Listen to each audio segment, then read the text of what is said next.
Investing in futures and options through Groww is a way to trade derivatives, allowing you to hedge or speculate on market movements. Here's how you can start investing in F&O on Groww. Open a Groww account.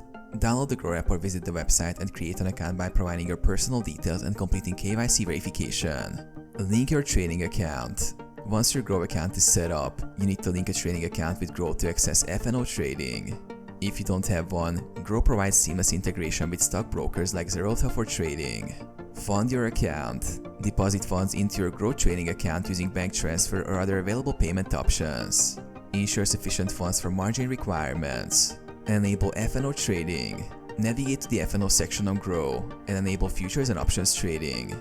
This may involve completing additional risk assessment questionnaires as F&O is high-risk trading. Place F&O orders. After enabling F&O, search for the specific stocks or indices you want to trade in. You can choose between futures contracts or options contracts based on your market outlook. Enter your trade, set the quantity and confirm the order.